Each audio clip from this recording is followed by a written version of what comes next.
My name is JD Bradley, and I've had a hell of a life that's given me a unique perspective and crazy stories that I share here. I've been going to topless bars since I was 17 years old, and I'm about to turn 50, so like easily the majority of my entire life.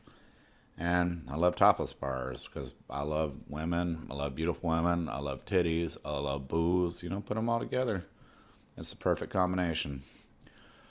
The very first time I went to a topless bar, I had moved out when I was a senior in high school with my buddy Anthony because my father was charging me rent anyway. He was that kind of fucking asshole. And I was like, well, I may as well move out since I'm paying rent anyway.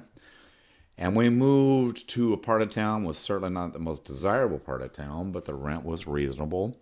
And we lived about 1 block from a topless bar. It was called the Party Doll. And me being me, and even back then, loving titties and loving booze and willing to push my boundaries, I went there at 17 years old. I used to get paid every Thursday from H-E-B. It's a grocery store. It's big in Texas.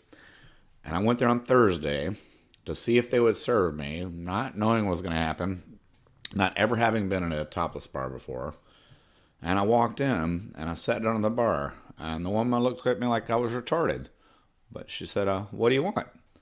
So I think I used to drink Budweiser back then, if I remember correctly. So I got a Budweiser, and she gave it to me. She looked at me curiously, but she took my money, and the world was different in the 80s. You could drink as a teenager. Most people didn't care as long as you paid them. You didn't fuck up. But anyway, there I was, my first time ever at a titty bar. And you know what? There were full-grown women there, and they were pretty, and they were showing their titties.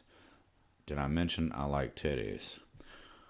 So anyway, I walked up to the stage after a few beers. I had a pretty good buzz to give this girl a tip, and I didn't understand how it worked because I'd never been in one before and I was just a fucking kid. So I walk up and I just put $1 in her G-string and I walk off, not understanding that she actually would have given me a dance first because I didn't know my ass from a hole in the ground. But anyway, so I went back and I had some more beer. And I got drunk pretty easily because I was just a kid and wasn't used to drinking. And they threw me out. And, I don't blame them. I was being a fucking idiot because I didn't know how to drink. I was still just a kid. But anyway, I couldn't afford to go back anyway. But I got paid the following Thursday. And I decided to go back. And I went back. And they let me in. And they took my money. And they let me stay and talk to the girls and look at titties. And I liked it until I got too drunk. And they threw me out. And that got to be our thing. I could only afford to go once a week on payday. And I went every payday. And every payday, I got too drunk and they threw me out. But anyway, I liked it. That's why I kept going back. So I joined the Army. And I was active duty for 4 years. And I moved to Washington State to get to know my birth mother after that. Like a fucking moron. Because she's a horrible piece of fucking shit trash cunt that fucking left me to die as an infant. Not that I'm angry about it. But I just feel like taking that fucking stab every now and then. And I lived in Walla Walla, I think 8 years. And then I moved back to Corpus. By then I'd been gone about 12 years. Long enough that I'd pretty much forgotten where in Corpus even. But anyway, I moved back because my uncle's dying. And I always just really looked up to my uncle growing up. He was just such a cool guy. And I didn't want him to be alone. And I moved down here and I'm like, woohoo, topless bars. And while I went to them all the time in Europe, they didn't have any in Walla Walla. So I started exploring the topless bars again. And there used to be one on the other side of 6 Points. And you probably don't know what that is unless you live in Corpus Christi. It was called Fox's Den. And it was realistically, I think it was the first topless bar that I went into in this town. Although it was about the same time that I was going to Sweet Lips. Anyway, so I go on to Fox's Den. And they soon after changed the name to Genius because the manager's name was Genya. And I got to be friends with her, and I met her 3 daughters that all worked there. And I'm going there pretty regularly. And Genya kept saying, where'd I know you from? And I was like, you don't know me. Because I've been gone for 12 years. Everybody I knew from high school was gone. I didn't know anybody here. It's kind of a mistake moving back to Corpus, realistically. But anyway, I was just sure that she didn't know me.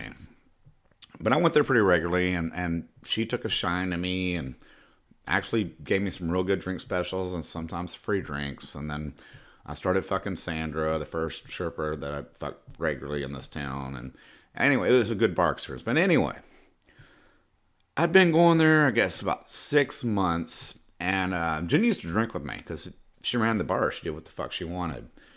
And she and I have a number of shots. And then one day she snaps and she slaps her hand down on the bar like this. I was like, what the fuck? And she goes, you're that kid. I'm like, what? She goes, you're that kid that used to come to the party doll every Thursday back in the 80s and get drunk until we threw you out. I was like, son of a bitch, you do know me. And it's funny because it's a small town and serendipity and coincidence and all that shit. But, hell yeah, she knew me. Now, I have my strategy available on jdbradley.com if you want to check it out, called How and Why to Fuck Strippers. And it's my method that I've distilled over years to actually get laid out of topless bars.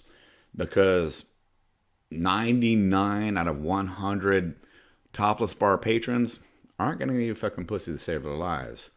But I've been going there so long, and I'm so well known in this community that I primarily fuck strippers, and I love them. I've got nothing bad to say about them. And I've had long-term relationships with dancers. I've had one-night stands with dancers. I've had multiple threesomes with dancers because 95% of them end up being bisexual if they weren't to begin with. Anyway, I love topless bars. And that's what I have to say on this subject. I hope you enjoyed this, as always, and thank you for listening. And if you enjoy this episode or any episode or what I'm doing, please share with your friends and recommend this. I really need to build an audience. Thank you very much for listening again, and have a great day. Addendum. If you ever want to email me, I would love to hear from any one of you. You can email me at jdbradleyauthor@gmail.com. Now go forth and have a great day. Every day above ground is a good one.